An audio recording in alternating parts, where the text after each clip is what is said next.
Hey, good morning, everybody. It's Robert Biggerstaff here in Pensacola, Florida. I'm all about some quality of life improving and gaining financial independence, and the majority of the way that I do that is through real estate. And I love rental properties myself, and I also have a construction business which goes hand in hand with working on some of our properties and taking care of things in-house. Today I've got 3 tips for you having to do with getting involved with real estate investing. You know, the first one, and I see so many people do this, and it's a huge mistake, and it's a recipe for disaster immediately.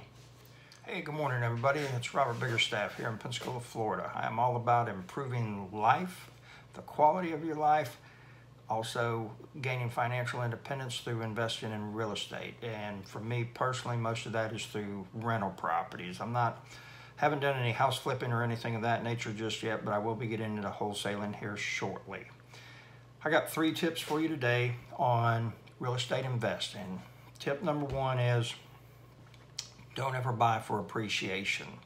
I see so many people, and that is more along the lines of, I think you'll have a better time putting, a couple hundred on red 35 on a roulette wheel than buying for speculation. And I'll give you a couple reasons why for that is that, in the time that I've been a landlord, I have seen the economy go up and I've seen it come down. I've got a house that I couldn't get 400 for. Same house I got 700 for, and then I saw it go down to where I couldn't get 600 a month for it. Currently that house rents for 780 a month. So, it does have the roller coaster effect in the sense that, you just don't ever know what's going to happen from year to year. And if you're buying something thinking, well, it's going to be worth $50,000 more in 5 years or 10 years or whatever, to me, that's a recipe for disaster, and that shouldn't be done. I'm real big on not setting myself up for failure. And so I kind of am more probably on the side of being more conservative than most. But I make far more right decisions that pay off well than I do bad ones that lose money. So that's a good thing for sure. I'll have tip number 2 coming up in just a second. Tip number 2, make sure about your numbers. And what I mean by that is know exactly what it is and where you have to be at to be able to cash flow positively. And here's the thing is so many people will say, well, my payment and insurance and taxes is $700 a month. I'm getting $825 a month, so I'm cash flowing $125. Well, that is correct, and you are cash flowing gross, but that's not net. And people will say, well, what do you mean by that? And here's the thing is that you got to figure in a couple of different things, like an average roof on the houses that I own is about $8,000, and they'll last about 20 years. Roughly that comes down to $35 a month has to be put away for a roof if it was brand new when I got it, okay? 9 times out of 10, I'm not buying a house with a brand new roof, and so I'm kind of behind the gun with that and everything. However, it will give you an idea as far as where you need to be looking at things as far as the money goes. I just replaced a water heater in a house. It was $1,100 to have a gas water heater replaced. A gas water heater lasts about 10 years, so that's $10 a month roughly that water heater is going to cost me. So these are what we call capital expenditures, okay?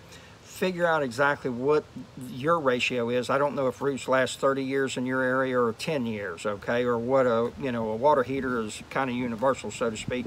But just figure those items out and make sure that your numbers are going to work, And the thing is that so many people don't even pay attention to that, and then they find themselves being broke or having to take money out of their pocket because the property is not self-sufficient and it's not even self-sustaining. I'm all about making a profit because I want financial independence. If all you want to do is just be able to say, hey, I own 50 properties and lose money, then by all means do that. More power to you. Me, I don't want to do that. I want to own 50 properties, and I want money left in the account after everything's paid so that I can go and travel, spend time, ride the Harley, do all that kind of stuff and everything. So that was tip number 2. Number 3 is coming up. This is going to be tip number 3, everybody. And this is extremely crucial, and it's not just what's having to do with real estate. It's having to do with anything that you embark on. I'm always a big proponent on if I don't know about something, I'm going to go and ask somebody else about it, okay? And, you know, I'm not going to go to AMCO Transmission and ask them about heart surgery, okay? I know it sounds ridiculous me saying that, but I can't tell you how many times I have people say, well, I talked to my buddy about investing some money and they suggested this. And I'm like, okay, well, how is your buddy set up? How are they financially? Well, you know, they just claimed bankruptcy. Oh, really? Okay. Well, did you ask them about bankruptcy? Well, no. Why should I? Well, they're an expert in it because they've already been through it, you know. And I'll say, well, you know, why don't you go talk to a self-made millionaire about, well, you know, my buddy's got some good advice. And it's like, no, he doesn't. Okay. The reality of the situation is he's broke and doesn't know how to handle his money. That's why he claimed bankruptcy. Okay. And I'm not saying everybody that's done that is bad people. That's not it at all. Okay. But go and talk to some experts. You know, I got a guy that has owned over 45 mobile home parks that I go and talk with. He had over 500 units at one time. I got another gentleman that I do the maintenance on his properties, and I also ask him about it. He's got over 30 single family homes right now that are all paid for, okay? And so these are the people that I go and ask about their knowledge because they're in a place where I want to be at, okay? I'm not there yet, all right? And I see so many people that put value and stock into other people that really don't know exactly what they're talking about. It's like me trying to tell others how to raise kids. You know, I've never had them. 48 years old, I've never had kids, okay? So I'm probably not the best person to ask about parenting advice, okay?